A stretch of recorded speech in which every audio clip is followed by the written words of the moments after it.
नीट परीक्षेतले संभाव्य गैरप्रकार रोखण्यासाठी लष्कर पाचारण, वायुदलाची विमानं पेपर्स पोहोचवणार, 21 जूनच्या परीक्षेसाठी निर्णय, विरोधकांकडून टीकास्त्र.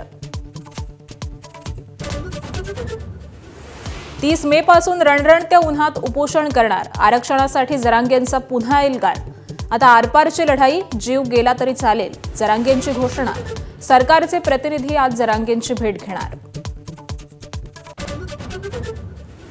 महाविकास आघाडीची आज महत्त्वपूर्ण बैठक, काँग्रेस, ठाकरेंची शिवसेना आणि शरद पवारांच्या राष्ट्रवादीतील जागा वाटपावर चर्चा, तर काँग्रेसकडून कालच एबी फॉर्मचं वाटप. ठाणे विधान परिषद निवडणुकीत हितेंद्र ठाकूरांची बविया डिमांडमध्ये. 70 मतांना बाजूने वळवण्यासाठी भाजप, शिवसेना दोघांचीही चढाओढ, गाठीभेटी वाढल्या.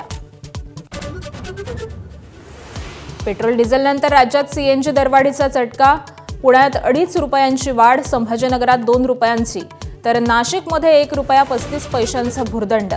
इंधनावरचा व्हॅट रद्द करण्याची जयंत पाटलांची मागणी. गाझापट्टीचा 70% भाग ताब्यात घ्या, इस्रायलचे पंतप्रधान नेत्यानाहूंच्या आदेशानं खळबळ. यापूर्वी गाझापट्टीच्या 60% भागावरती इस्रायलचं नियंत्रण, हमास संघर्ष भडकण्याची शक्यता.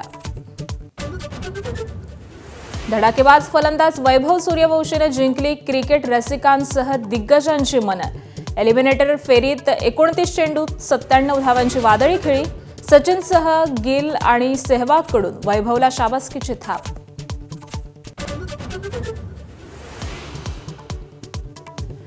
इटलीचा स्टार खेळाडू यानिक सिनर फ्रेंच ओपनमधून बाहेर. अर्जेंटिनाच्या जुआन मॅन्युएल सिनरचा पराभव. पॅरिसमधील अतिउष्णतेचा त्रास झाल्यानं यानिक सिनरनं मॅच गमावल्याची माहिती.